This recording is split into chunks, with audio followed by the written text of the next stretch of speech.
हमारे मार्गदर्शक, पार्टी के वरिष्ठ नेता, प्रदेश के महासचिव भाई सौरभ निधि जी, यहाँ मौजूद हमारे 11 पंचायत के सभी पंचायत प्रतिनिधिगण, सभी साथीगण, मुखियागण, समितिगण, पार्टी के प्रत्येक पंचायत अध्यक्षगण और प्रखंड समिति के सभी सदस्यगण साथियों,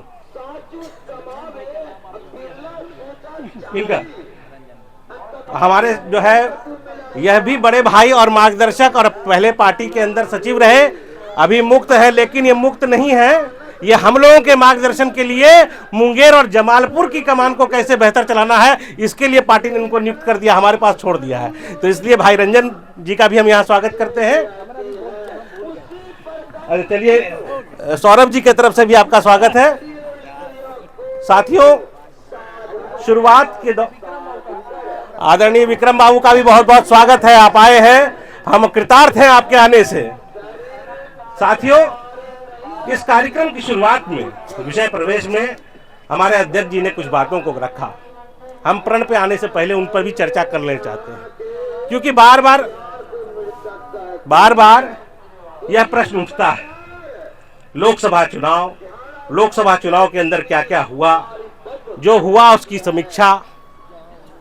तो समीक्षा की बात होती है तो बुरी बात नहीं है, लेकिन जो कुछ भी हुआ है वो हम और आप सब जानते हैं, कुछ छुपा और पर्दे में नहीं है। अगर हम में कोई भी व्यक्ति बैठ करके यह समझता है कि वो पर्दे में है और उसने कुछ किया है और वो पता नहीं है, तो इस भ्रम को आप निकाल दीजिए। आप सब पुराने साथी हैं, पुराने जदयू के कार्यकर्ता हैं। आपने गलती की भी है अगर किसी ने, तो हमारी आंख बंद है, इसका मतलब यह नहीं है कि हम नहीं जानते कि किसने क्या किया है। लेकिन ठीक है, वो एक बहाव था, एक समय था, वह बीता है, मौका पुनः मिलता है सुधरने का। उद्देश्य नीतीश कुमार है, नेता हमारे नीतीश कुमार हैं, आज उनके लिए फिर से समय है। हम आपको फिर मौका देना चाहते हैं कि अपनी उसी ईमानदारी के साथ, जिस ईमानदारी के साथ आप समता काल से जुड़े थे, जिसके साथ आप लगातार बढ़े, कहीं भ्रम में जाके इधर उधर हो भी गए हैं तो वापस उस रास्ते पे से छोड़ करके आप मूल धारा को पकड़िए और मूल धारा के साथ नीतीश कुमार जी के हाथों को मजबूत करने का काम कीजिए। इसलिए हम इस चीजों को, हमारे अध्यक्ष जी जानते हैं और उन्होंने सब कुछ बता रखा है, वो सब पूरे चुनाव को हम और वो मिल करके देख रहे थे। तो कौन क्या कर रहा था, इसकी चर्चा अब खुले में करने की आवश्यकता बहुत नहीं है।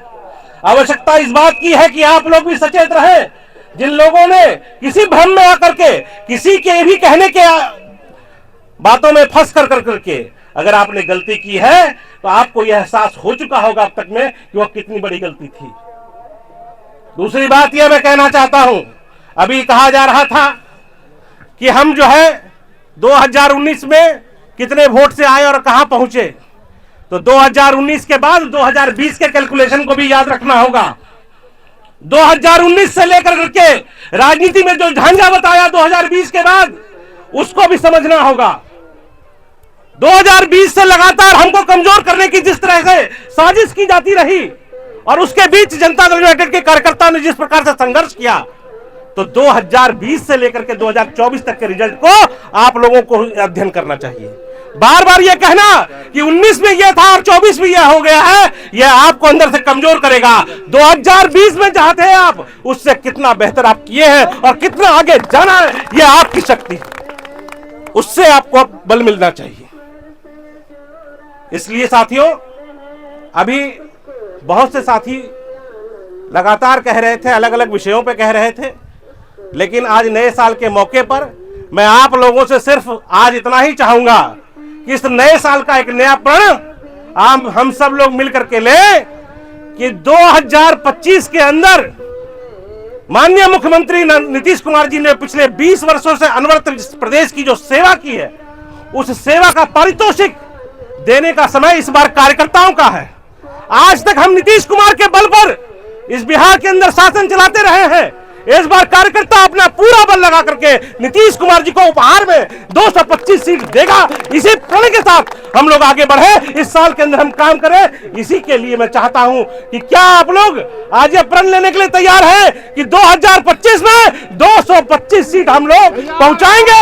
हम मुंगेर के तीनों सीट को भारी मतों से जिता करके नीतीश कुमार जी के गोद में देंगे और उनको पुनः पूरी मजबूती के साथ बिहार का मुख्यमंत्री बनाएंगे, ताकि जो विकास की लकीर उन्होंने खींची है, जिस प्रकार से बदलाव बिहार के अंदर आया है, वह बदलाव और गति के साथ लगातार आगे बढ़ता रहेगा। और नीतीश जी के जीते जी नीतीश जी के साए में यह शासन चलेगा। और नीतीश जी के जाने के बाद नीतीश जी ने जो नीति तय की है, जो सिद्धांत तय किए हैं, जो रास्ते तैयार किए हैं, उनके बताए हुए रास्ते पे बिहार चलता रहेगा। इसके लिए प्रण लेने की जरूरत है साथियों। इसलिए मैं आप लोगों से आग्रह करता हूं कि इस नए वर्ष के दिन, इस मिलन समारोह के दिन, हमारे इस पहले मिलन